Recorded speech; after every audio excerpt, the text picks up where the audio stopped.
Assalamualaikum warahmatullahi wabarakatuh. Bismillahirrahmanirrahim.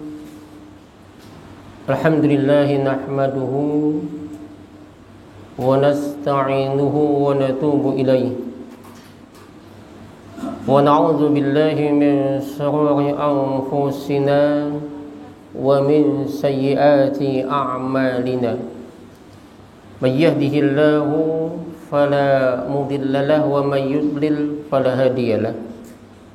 Asyhadu an la ilaha illallah wahdahu la syarika lahu wa asyhadu anna Muhammadan 'abduhu wa rasuluh. Allahumma salli wa sallim ala nabiyyina Muhammadin wa ala alihi wa ashabihi. Wa ba'du. Wa qala an-nabi sallallahu alaihi wasallam kalimatani khafifatani 'ala al-lisan thaqilatani fil mizan habibatani ila rahman subhanallahi wa bihamdihi subhanallahil azim. Rawahu Bukhari wa Muslim. Bapak Ibu jemaah sekalian yang tentunya semoga senantiasa dirahmati dan diberkahi oleh Allah Subhanahu wa taala. Satu ketika Nabi bersama dengan para sahabat lagi duduk-duduk sambil menunggu waktu salat bersama dengan para sahabat. Kemudian Nabi mengucapkan yadlu'ul ana min hadzal fajji rajulun min ahlil jannah. Yadlu'ul an, sekarang saat ini akan datang, akan muncul, kata Nabi, seorang laki-laki calon penghuni surga. Maka para sahabat melihat siapa yang datang. Maka muncul seorang laki-laki dengan wajah yang masih basah oleh air wudu, sampai jenggot juga masih basah. Besoknya Nabi kembali mengucapkan yadlu'ul ana min hadzal fajji rajulun min ahlil jannah. Akan muncul sekarang ini seorang laki-laki, dia adalah penghuni surga, calon penghuni surga. Maka dicari lagi, ternyata yang muncul adalah orang yang kemarin datang. Wajahnya masih basah, bekas wudu karena mau masuk masjid. Jenggotnya juga basah. Sampai hari yang ketiga Nabi kembali mengucapkan yadlu'ul ana min hadzal fajji rajulun min ahlil jannah. Akan muncul sekarang ini seorang laki-laki calon penghuni surga. Ternyata dia lagi yang muncul. Sampai 3 kali berulang-ulang 3 hari yang datang sidin terus. Maka muncul di antara para sahabat yakin ini calon penghuni surga. Karena bila Nabi ngucapin ini yang datang, Nabi ucapin lagi datang lagi sidin, Nabi ucapin lagi sidin lagi yang datang, sampai 3 kali. Maka Abdullah bin Umar mencoba untuk mengetahui apa amalan dia. Dibuatlah skenario oleh beliau. Boleh Pak kita bikin skenario, ya, nggak ada dosa di sana, nggak ada salah. Nabi Ibrahim dulu pernah membuat skenario ketika beliau menghancurkan berhala-berhalanya Namrud. Setelah dihancurkan itu berhala, 1 ditinggal Pak, seuting ditinggal sidin yang paling gondol. Cerdas nih. Dan ingat, ini bukan kebohongan. Ya, ini skenario ala bahasa kita untuk mencari kebenaran. Boleh. Maka kampak itu diandak sidin di berhala yang paling ganal, patung yang paling besar. Ketika tertuduh, terdakwa adalah Ibrahim, dipanggil kan oleh Raja Namrud, Ibrahim, itu berhala siapa yang menghancurkan? Maka kata Ibrahim, bukan itu berhala yang menghancurkan adalah itu. telunjuknya ke berhala yang besar, tapi ibu jarinya ke kita. Nah ini hati-hati. Kita itu biasanya menunjuk orang lain, sebetulnya ininya ke kita. Ya, makanya kita nggak boleh nunjuk-nunjuk. Ini salah, nggak usah kita nunjuk. Kita introspeksi aja lah masing-masing. Nggak usah kita mencari kesalahan orang lain. Yang penting bagaimana kita menutup aib orang lain dan kita coba mengkoreksi kita masing-masing. Maka kata Ibrahim, kata si Raja Namrus dan antek-anteknya, nggak mungkin. Kata Ibrahim, itu lihat kampaknya diwadahinya, tuh mengikuti pastinya. Yang mengikuti kampak siapa? Inya, bukan ulut. Maka kata Namrud, nggak mungkin. Kenapa nggak mungkin? Kata Ibrahim, itu patung, nggak mungkin dia menghancurkan ini berhala-berhala, dia patung. Kata Ibrahim, kalau tahu dia patung kada kau bergerak, kenapa disembah? Kan gitu kan? Ini logika Nabi Ibrahim. Boleh Pak menggunakan logika begini untuk mematahkan lawan kita. Nah, pun ada juga pernah kisah ketika Ummu Sulaim yang pernah saya kisahkan, ketika anaknya meninggal dunia, sementara Abu Talha lagi berjihad, anak itu meninggal dunia. Sepulang Abu Talha sampai depan rumah, disambut. Tahu Abu Talha datang, Ummu Sulaim langsung pakai pakaian yang paling bagus, mandi, pakai harum-haruman, wangi-wangian. Kebiasaan Ummu Sulaim, bila nyambut suami itu pasti dengan wangi-wangian. Maka Abu Talha bertanya, maf'alu bani, apa yang dilakukan oleh anak kita? Setiap beliau pulang pasti nanya anak. Hampir semua kita akan nanya anak. Kenapa enggak nanya mamanya? Ada di hadapan bertakun lagi. Ya kan? Anak terus takuni, aku panggil. Ini di hadapan buat bertakunin.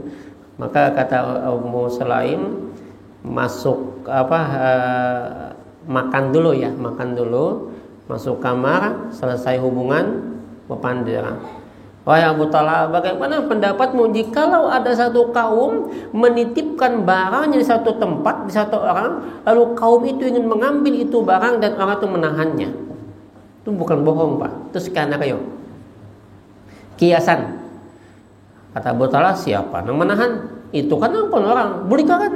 Kan aku datangi orangnya. Maka kata Muslim, wahai Abu Talha, anak kita itu titipan Tuhan. Dan hari ini dia dipanggil, diambil oleh yang empunya tadi, yaitu Allah. Marah atau Abu Talha. Ternyata susah Pak. Susah ya. Mengamalkan begini susah. Ngomong bisa, tapi mengamalkan susah ternyata. Selevel Abu Talha apalagi kita ya. Nah lalu gini. Maka Abu Talha, Abdullah bin Umar berkata, wahai Tuhan, wahai hamba Allah, saya dengan bapak saya lagi bertengkar, lagi ribut, dan saya tidak akan pulang kepada bapak saya. Saya nggak akan pulang. Izinkan saya nginap di rumah sampean bahkan 3 malam aja nginap. Kan tamu itu boleh sampai 3 malam ya. Maka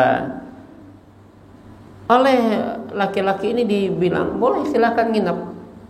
Cuman ada syaratnya, ada catatannya gini, amun hakun seadanya, silahkan nginap di sini. Kan gitu ya. Karena beliau bukan orang yang mampu, dia miskin. Maka kemudian selama 3 malam itu Abdullah bin Umar mencoba memperhatikan amalan-amalan apa yang dilakukan oleh si laki-laki yang dikatakan Nabi calon penghuni surga tadi. Apa amalannya?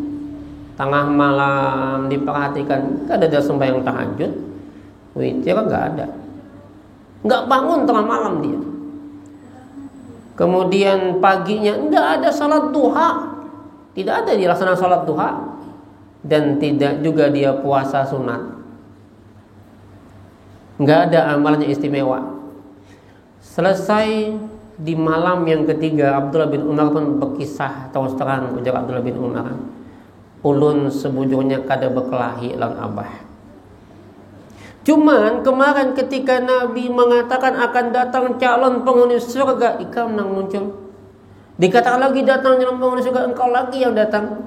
Dan Nabi mengatakan sampai 3 kali akan datang penghuni surga, calon penghuni surga, engkau lagi yang datang. Maka pastilah kami yakin engkau itu orangnya. Lalu aku penasaran apa amalannya. Tolong bang beritahu apa amalan supaya menjadi calon penghuni surga. Ini sahabat gitu pak. Sahabat itu selalu bertanya, berlomba-lomba mencari apa sih amalan supaya menjadi penghuni surga. Kalau kita kan gak ada, berlomba-lomba mencari kayak apa cara supaya dapat suara banyak. Iya kan, supaya menang kan gitu. Sehingga kemarin itu seluruh pimpinan cabang 1 sampai 13 di kota diundang semua untuk ya bagus jawaban lah, konsolidasi pemenangan anggota-anggota yang dari Muhammadiyah. Ya bagi saya memang nggak ada kewajiban, tetapi ya memang usahakanlah orang kita kan gitu ya, usahakan. Tapi kalau sahabat beda, apa amalan surga? Bukan kayak apa supaya menang, bukan. Ya. Maka beliau mengatakan itu tuh pengamalanku. Nalika melihat tengah malam aku ada tahajud, nalika melihat pagi aku lihat ini, pokoknya bilanya waktu aku sembahyang, begawi aku begawi. Umayanya Abdullah bin Umar tolong bang nak amalan apa nak tolong padahin nak kada mungkin kada ada. Sampai Nabi ucap 3 hari ini. Kada mungkin tidak ada amalan kalau Nabi sampai berucap nang kayak itu. Lalu lama ternyata dianggap wah memang enggak ada juga. Maka Abdullah bin Umar pun pamit mau pulang. Sampai depan pintu dikiau Pak. Wahai Tuhan, coba mungkin ini nih, coba nih. Barangkali mudah-mudahan iya. Kata sahabat ini,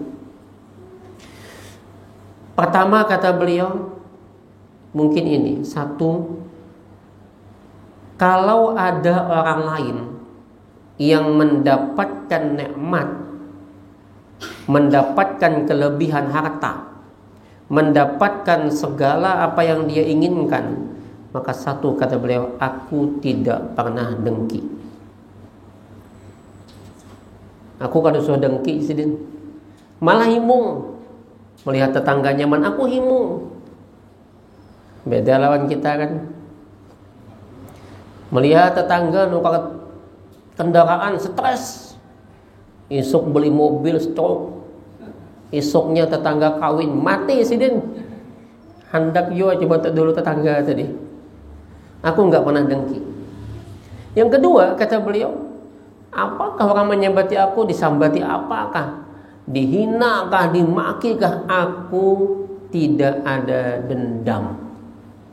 Dan yang ketiga, apa yang ku peroleh hari ini, ku dapatkan hari ini, maka kata beliau, aku bersyukur. Apa kata Abdullah bin Umar, Bapak Ibu? Itu amalan engkau yang ternyata kami belum tentu bisa. Coba Pak, salat tahajud ulun yakin pian bangun tengah malam. Jangankan pian, mana ulun yang itu si Hatim Fadil itu jam 3 bangun. Ya. Salat duha pian pasti menggawi. Puasa Senin, Kamis ulun yakin benar. Setiap ada kajian malam Selasa, malam Jumat, itu pasti ada buka bersama.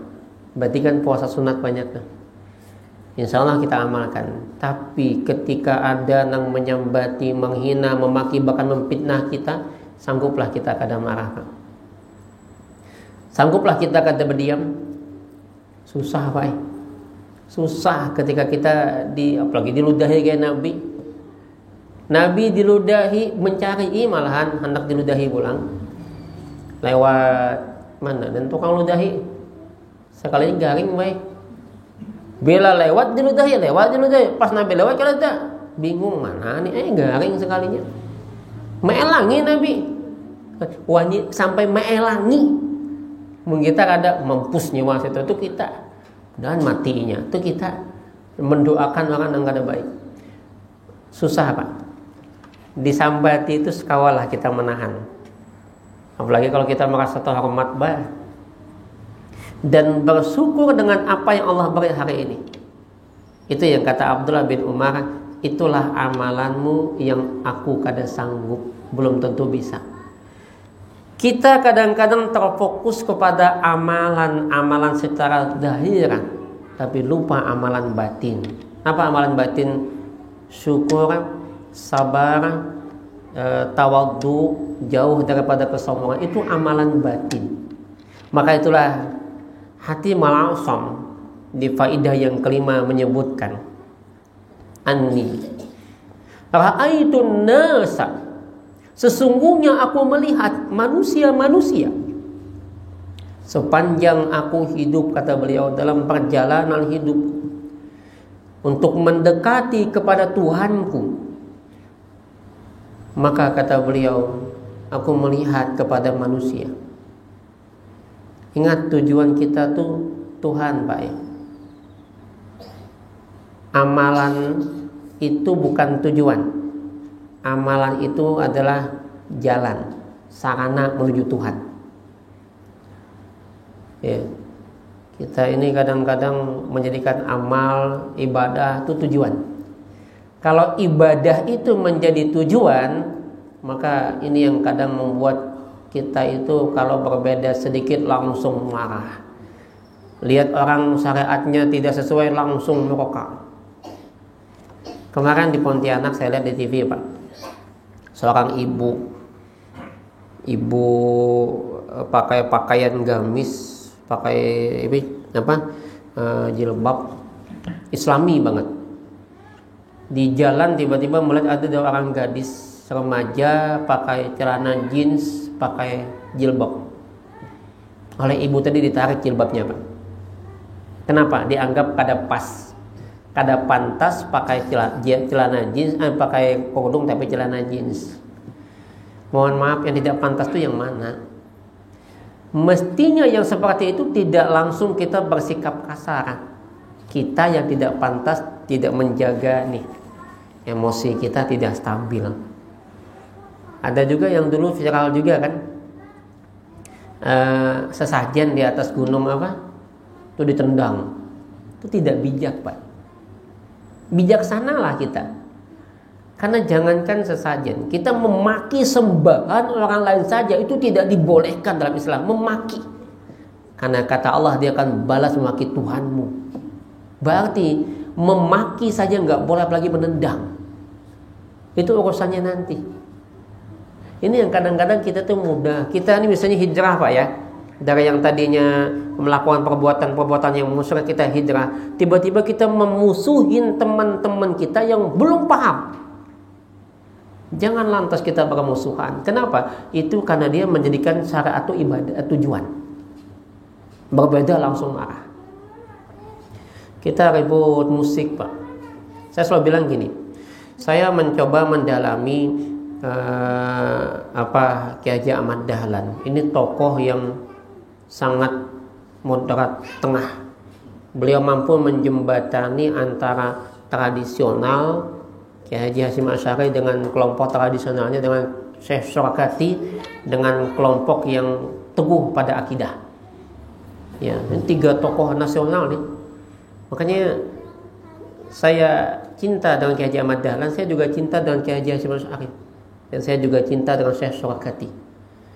Makanya saya senang kadang-kadang ceramah Ustadz Khalid Basalamah dan Ustadz Raja Syafiq Basalamah.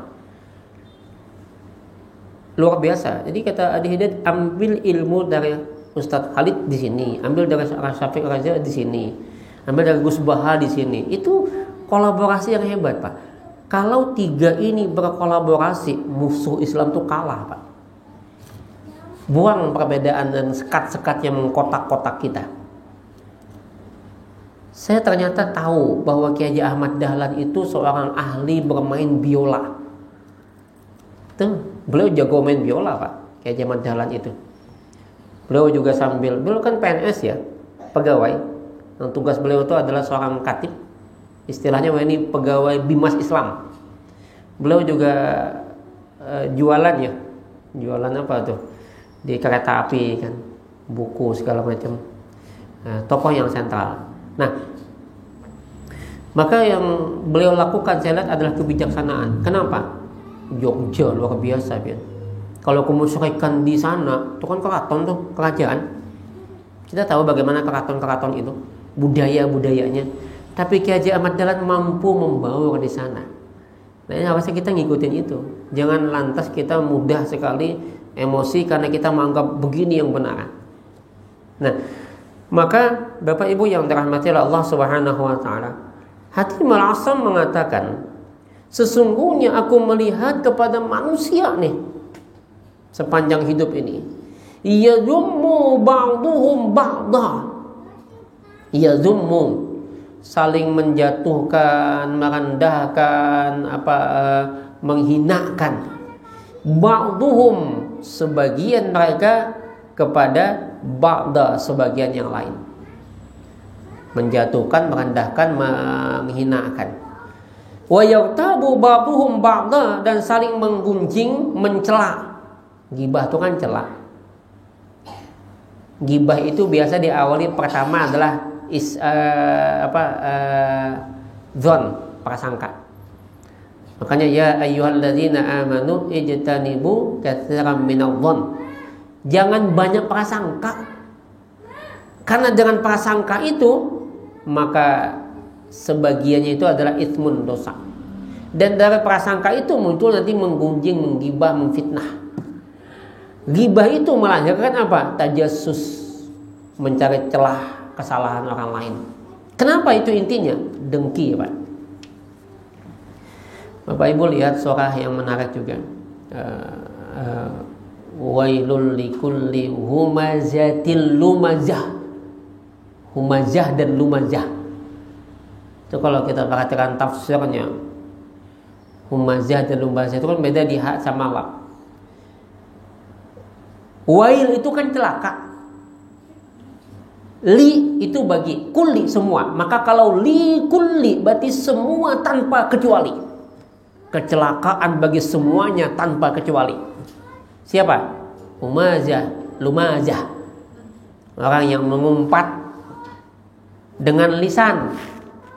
Orang yang menghina dengan anggota. Lumazah itu ada yang mengartikan dengan sikap. Kalau humazah dengan lisan, lumazah itu dengan sikap. Apa tujuan mereka sehingga mengumpat, menghina, meremehkan?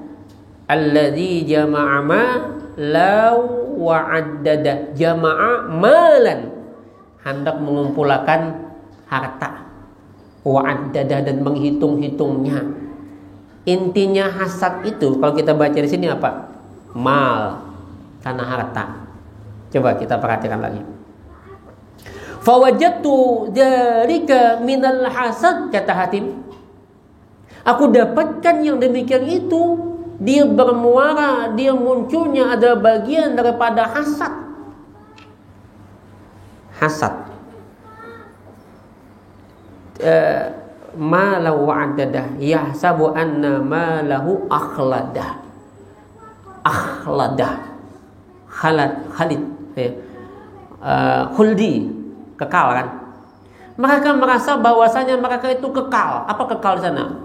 Seolah kayak jabatan tuh kekal, gawian tuh belawasan, jadi kepala ini belawasan. Kada lawas.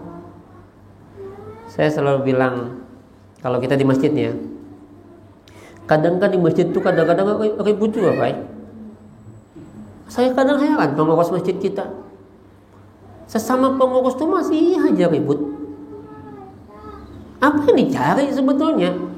Ingat loh, jadi ketua tuh kada lawas. Bapak kita ribut, baik kita berdamai, nah sama-sama kita membangun, membesarkan masjid kita. Pada ribut, saling sambat, menyambati, menggibah.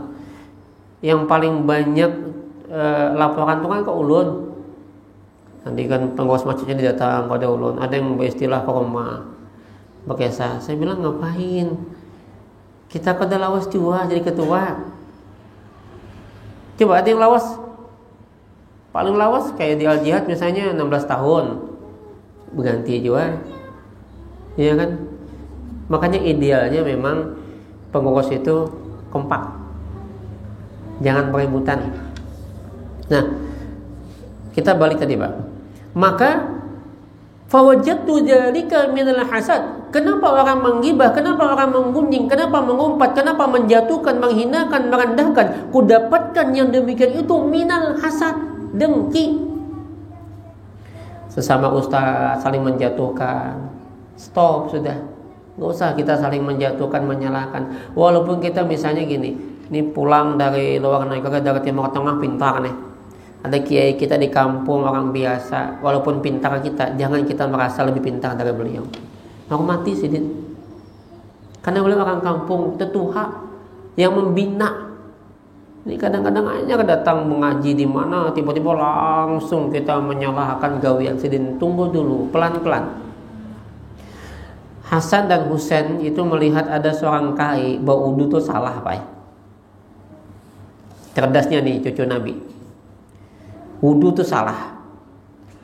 Maka Husain lawan Hasan, kak, salah kah itu? Hasan Husain ini kada kembar lah, tidak kembar. Itu jauh juga beda jaraknya. Dulu dikira orang kembar, padahal bukan. Ya, nah, kata Hasan gini aja dingai, ikan berwudu nang kayak kain nang itu nang kayak wudunya, kan salah tuh.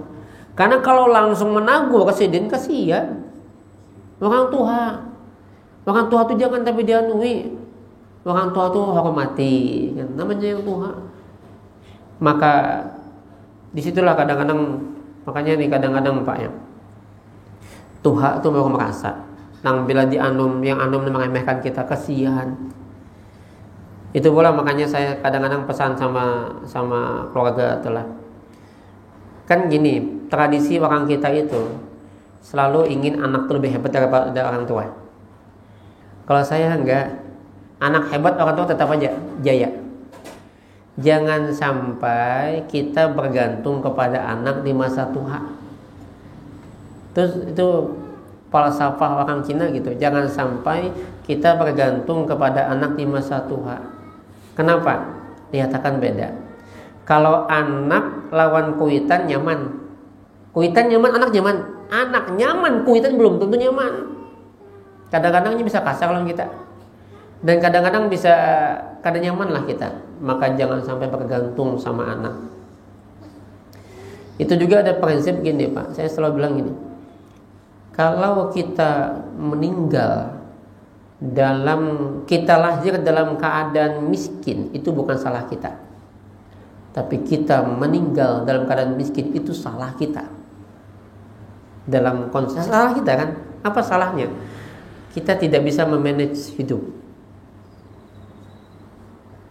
Mestinya hidup itu maju. Kenapa kita mundur?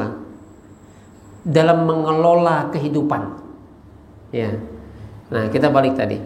Jadi kalau bisa kita jangan sampai bergantung sama anak. Kalau bisa jangan minta sama anak. Ya, jangan minta. Karena nanti dia akan meremehkan. Walaupun nggak semua. Ada anak yang memang bakti lawan kita, dia nggak akan meremehkan. Tapi dia punya pasangan, punya bini, punya laki. Ini juga faktor penentu juga. Bininya kah, lakinya kan yang mengumpati juga. Apaan pian membantu kuitan pian itu. Iya. Ini agak susah. Nah, maka balik kita. Maka muncul itu semua kenapa? Minal hasad. Dan hasad itu ada pada tiga tempat. Fil mali wal jahi wal ilmi.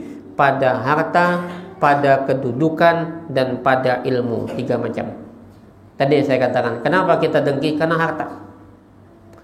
Mulai tetangga berharta, mulai. Dan itu dengki itu melahirkan lagi fitnah. Tadi tajassus, mencari celah, kan fitnah. Nah, paling minggu tuyul untuk fitnah ada. Itu biasa orang bahasa gitu. Menurut ini gak ada, paling korupsi, fitnah sudah. Jadi fitnah itu muncul. Makanya fi qulubihim maradun fazadahumullahu marada. Di dalam hati bila ada penyakit akan bertambah penyakit. Maka dengki menambah penyakit lain. Maka kemudian itu bahkan sampai saling bunuh Pak, dengki ini. Lihat kedengkiannya Qabil kepada Habil. Pembunuhan pertama di alam ini adalah karena dengkinya Qabil kepada Habil. Melihat Habil dapat bini bungas, Habil terkurang bungasnya, dibunuhnya Habil. Kenapa? Karena dengki. Makanya 3 dosa awal di alam ini kan, pertama tuh dengki, yang kedua tuh sombong ya, iblis ya. Yang ketiga itu apa satunya? Saya lupa nih. Ada 3 dosa besar diawali ya, manusia. Pembunuhan juga termasuk dosa awal pembunuhan itu. Yang melancarkan membunuh pertama kan Qabil ya, kepada membunuh Habil saudaranya. Sampai berlanjut Pak, turun-temurun tuh ribut aja. Makanya kita agak susah ya. Di keturunan kita pun misalnya dari sejak Nabi Ibrahim itu kan punya anak Ismail sama Ishak. Ishak punya anak Yakub. Yakub itu ya Israel. Makanya mohon maaf, kita menyambati Israel itu sahabati Nabi sebetulnya. Yahudi ya, Yahudi termasuk Yahudi atau Bani Israelnya, bukan Israel. Kalau Israel itu nama Nabi Yakub. Dari garis Nabi Yakub ini melahirkan nanti Isa kan, Nabi Musa. Di garis Yahudi inilah munculnya Yahudi kan, sama Nasrani. Tapi di garis Ismail ini melahirkan sampai Nabi Muhammad.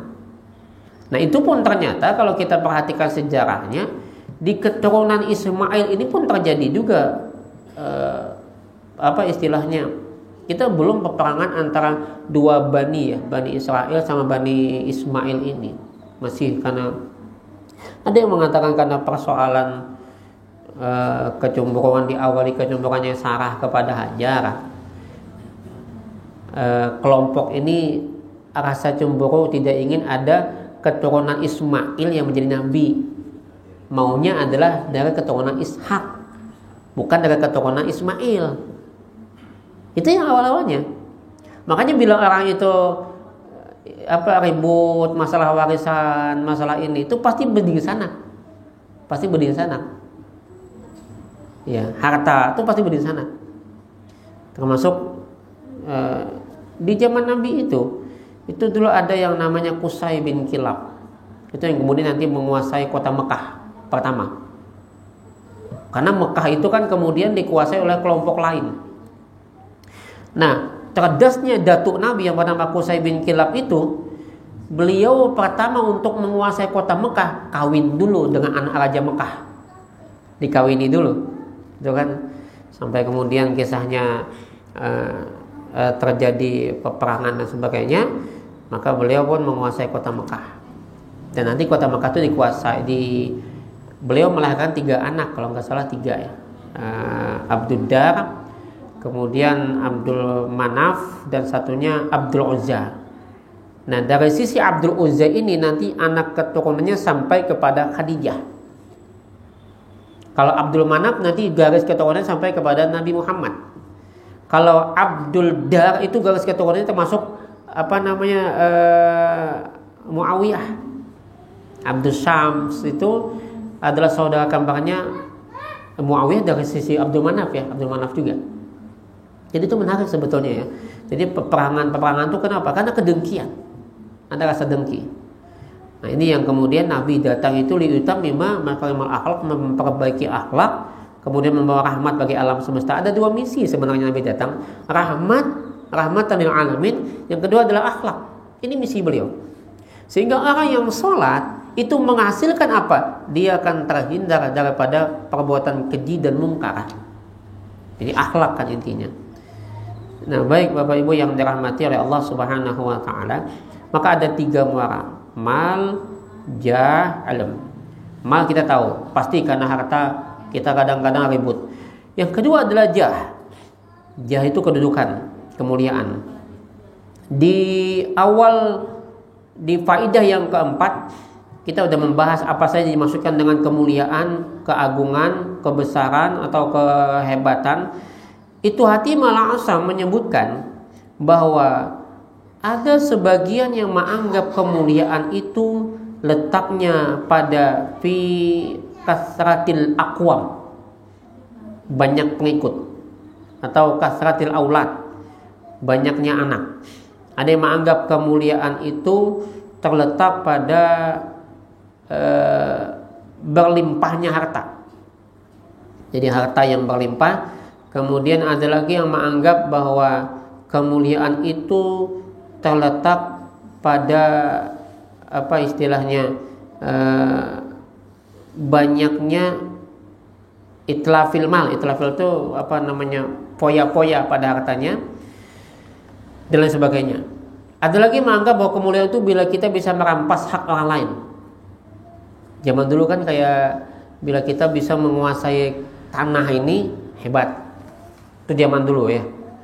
Sampai ini masih Israel ingin menguasai Palestina itu kenapa? Itu gosap. Yang lebih parah dia ingin menguasai tanah orang lain. Ini muncul lagi nih di Indonesia, Rohingya. Ditanya, disuruh baca syahadat kada bisa. Ada kalau itu? Ada beberapa orang Rohingya ditanya tentang bacaan syahadat dia ngeles, nggak bisa. Itu muslim apaan? Orang Islam itu ketika diberi dia nerima apa adanya. Ini kan dibuang. Kemudian dia mohon maaf dalam beberapa cerita memperkosa orang Aceh sampai berbuat yang mereka kuat pak. Jadi saya bilang harusnya diusir, jangan lagi ada. Karena ternyata Islamnya bukan Islam beneran. Kalau baca syahadat nggak bisa, ditanya berapa sholat maghrib apa isya tuh, ditanya itu, dia bilang 5. Sholat 5 rakaat, sholat apa 5 rakaat? Nah ini nggak boleh ada di Indonesia mestinya kita tolak. Kita gini pak, pengungsi luar itu kan disantuni oleh negara nih. Kita kasih makan, kita kasih, sementara rakyat kita banyak yang telantar, itu kita utamakan. Daripada mereka nggak tahu diri, nggak tahu bahasa banyak itu, nggak tahu bahasa, nggak tahu terima kasih, nggak tahu apa lagi ya, susah diatur lagi. Di Banjar kan diusir Bondayak tuh maksudnya. Di Aceh kan, dan kita harus jaga-jaga itu. Itu namanya adalah gosap. Gosap tuh. Gosap yang paling rendah itu ya. Kata Al-Ghazali, baudu menginjam sandal kawan kada padah.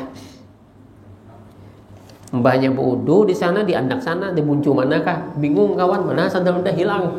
Itu gosap tuh. Wudunya sah tapi tidak bernilai. Ini kan banyak kalau nih. Kita hendak baudu tuh, menginjam sandal kawan. Baudu di ujung belakang sana, mbak tuh ditinggal di mana? Hilang sandal kawan. Ya biar sandal jepit tetap ya juga, ampun kawan. Ini kadang-kadang itu gosap yang paling rendah kata Al-Ghazali. Mengambil tanpa berpadah. Walaupun niatnya minjam. Kalau si Rohingya kan menguasai tanah. Ini nggak boleh kita biarkan kalau hendak menguasai tanah. Maka mereka kuat-kuat pak. Yang biniannya kuat apalagi laki-laki. Karena badan mereka itu kuat ya. Jangan sampai kita dikuasai oleh mereka. Nah, maka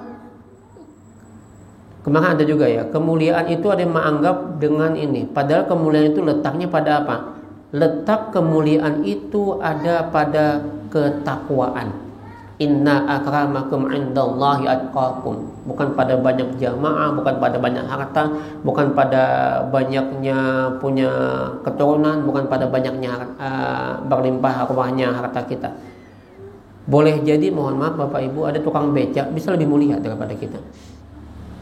Betul. Kita jangan anggap remeh mereka yang ada. Saya waktu tinggal di belakang Sari Mulia Pak.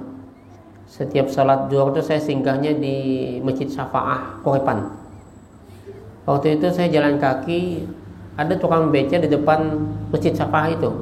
Nggak tahu di mana sekarang beliau. Itu bila si tukang, pernah saya lewat ada dialog tukang beca tadi dengan ibu-ibu. Ibu-ibu mau ikut pas ajan. Bu, kata tukang beca tadi, ulun ini mulai besukan kada dapang pakulihan. Tapi ini ajan sudah. Kawalah pian mahadangi ulun. Kada kulihan mulai besukan jadi aku lah pian mahadangi. Tapi mun pian handak lakas juga ayo ke lain. Tapi itu pang ulun mahandaki pian mahadangi ulun. Ulun sembahyang setumat. Tukang beca pian. Masuk sidin, biasa sidin itu ke pojok sana mandi setumat. Kalau sembahyang. Mbak sembahyang udah takuni. Maka pian mulai besok kan ada kuliahan. Sih ada kuliahan aku. Lalu tuh ibu tuh, aku sih hendak kayak bawa sidin cuma pas ajan nih. Dan ajan nih jadi kalau aku harus sembahyang. Ini ampunnya kita nah. Soal kuliahan kada kuliahan yang penting aku sembahyang dulu. Dan aku yakin rezeki sidin. Ibu tuh menghadangi, dasar bujang ibu tuh menghadangi pian. Karena pasti ingatkan ibu-ibu tadi katakan penyembahyang pasti menghadangi. Dan ternyata ibu itu menungguin. Coba bayangkan bagi ulun si tukang beca ini wali, bay. Nah wali bujo nang ini. Kenapa wali? La khaufun alaihim wa la hum yahzanun. Coba lihat. La khaufun alaihim, tidak ada rasa takut. Takut dalam artian makan apa? Kada ada takutnya. Wa la hum yahzanun, dan kada sedih. Kenapa kada sedih? Pian buai mah anak lakas ayuha kelain kan ada rasa istilahnya takutan kehilangan duit, sedih apa kada. Karena ciri wali itu kan 4. Ala inna awliya Allah la khaufun alaihim wa lahum yahzanun, kada sedih. Alladzina amanu, beriman, wa kanu yattaqun, bertakwa. Ada lawan sidin. Kita belum tentu. Ini wali. Ini kadang betilan yang beri wali. Orang gila itu pada wali. Wali apa? Yang wali itu banyak, ada wali bagas di atas, wali juga, tapi wali di atas kan. Itu wali sebujurnya. Nang tadi, nang syaratnya ada 4 tadi. La khaufun alaihim wa lahum yahzanun alladzina amanu wa kanu yattaqun. Ini yang bujur. Ulun berdagang di pasar Kujajing. Ada pedagang di sana, ada kawan pedagang. Ulun berjualan, Pak. Itu kalau istilah pedagang duit banyak kalau di tahun 9 belum terjadi nang reformasi itu dagangan tuh rame. Itu pian bubuhannya saking raminya nang orang bertukar dari Amuntai dari mana-mana. Kami kan partai. Itu kadang-kadang melayani nang bahasa kita berdagang tuh bola. Itu sampai jam 3 setengah 4 sembahyang zuhur bisa ketinggalan. Ini dulu. Ayo pian, padahal duitnya banyak. Tukang beca mana duitnya? Ini banyak dah. Dia kan tutup dulu satu mat kada kemana joinnya melangganan. Karena setengah 4 pian hanjar ke masjid nu ke sana. Baudu dulu di belakang. Sampai jam setengah 4 lewat 5. Berjalan dah berapa menit tuh? Sembahyang zuhur kilat. Jadi sistem kilat. Allahu Akbar sampai Allahu Akbar sampai Assalamualaikum azan. Bungulnya ajan pulang jangan. Seorang dah bungul. Ini mau ajan dipadakan bungul. Seorang terlambat. Ini betul Pak. Ya, saya pedagang loh. Jadi saya pedagang mulai karena bapak saya pedagang lah. Maka hal lebih kan pedagang kan. Jadi melihat kawan-kawan yang berdagang, ya Allah, saya bilang. Tapi ada juga yang bilang ajan langsung berjauh, langsung ke masjid ada. Di antaranya saya punya kawan di Higa. Kebetulan Habib. Jadi di Higa itu Habib. Kawan bahari sepengajian. Kami dulu ngaji Pak. Beliau tuh ngaji kemana-mana. Sampai ngaji tarakat dulu di Kelayan, tarakat Naqsyabandi. Iya. Sampai saya ketemu dengan Ustadz Kapandi Fadoli. Ngaji juga dengan beliau, baru paham. Jadi kalau istilahnya ulun tuh dari Nahdiyin. Jadi ngaji tarakat Naqsyabandi, tarakat datang Kiai Ansari Habib dari Maroko ngaji juga Tijani dulu tuh. Juga dengan Habib tadi. Nah, Habib tadi melanjutkan. Nah, lalu tuh Habib itu biar kalau waktu ajan langsung, maka saya salut dengan beliau, langsung ke masjid Habib itu. Tapi nyamannya ampun sidin. Itu nyamannya. Jadi banyak sembahyang tuh tutup sidin toko beratan, toko sidin. Nang kasihan tuh anak buah. Anak buah tuh kadang-kadang ikan menjagalah aku masjid, bosnya ke masjid, anak buahnya cuma menjaga. Nah, itu ingat tuh dulu. Nah, maka wali yang sejati dan kayak ini, Pak. Ala inna awliya Allah la khaufun alaihim wa lahum yahzanun. Nah, lanjut. Yang ketiga yang maulah kita itu dengki itu letaknya pada ilmu. Ilmu juga kadang-kadang menjadi racun bagi kita. Berat, Pak. Disitulah kemudian Al-Ghazali pada tahap-tahap berikutnya menyebutkan, belum mengutip apa yang dikatakan Umar bin Khattab, bahwa ilmu itu ada beberapa tahapan. Yang pertama, ilmu itu menjadikan kita sombong karena merasa hebat. Yang kedua, ilmu itu kemudian menjadikan kita itu tawadhu. Ini tahapan lebih tinggi lagi. Kenapa? Karena ketika itu orang semakin berilmu, dia akan semakin merendah. Yang ketiga, orang berilmu itu menjadikan dia merasa tidak punya apa-apa. Ini yang paling tinggi, Pak. Kadang merasa berisi. Makanya Allah ingat Tuan Guru Bahari, kan saya mau sampai. Kadang berbaju sederhana. Jadi imam pun jadi mau. Ini ada juga yang hanya mengaji apa sudah baju bolang bah. Disuruh baca doa haul kesanya kan zaman dulu. Nang doa nang lawas kan hanya. Nang lawas kada ingat. Nah, hanya belum hafal, belum belajar. Itu bahaya, Pak. Tapi ada orang kadang pakai bolang ada pas disuruh berdoa hafal sedin. Tuh ingat bahaya kalau di kampung tuh kan. Ulun mendoa haul hafal Pak. Mendoa arwah tuh bisa. Tapi sekali lagi hal-hal yang kayak begitu, makanya perjalanan dari belajar di kaum Nahdliyin kemudian masuk ke apa istilahnya Muhammadiyah dan bergaul dengan kelompok Salafi menjadikan dewasa dalam beragama, sehingga kemudian bagi ulun tidak mudah menyalahkan kelompok Nahdliyin karena paham mereka itu sebetulnya berdasar kepada kondisi-kondisi tertentu, dan di dalam fikih itu ternyata berkembang. Kita nggak bisa langsung menghukum atau menghakimi orang lain, ya. Tapi di antara 3 kelompok di Indonesia ini yang paling berkemajuan itu Muhammadiyah. Dengan tetap 2 ini juga hebat. Kayak Ahmad Dahlan, kayak Hasyim Asy'ari, kayak Syekh Syarqati, ini hebat-hebat nih. Maka bagi ulun bangga dengan punya 3 tokoh nasional. Cuman kan belakangan Syekh Syarqati karena beliau ini lebih kepada Arab, ya kan, turunan Arabnya, sehingga tidak terlalu maju. Ini aja. Nah, kalau Kiai Ahmad Dahlan karena pribumi dan didukung oleh orang yang punya intelektual, maju.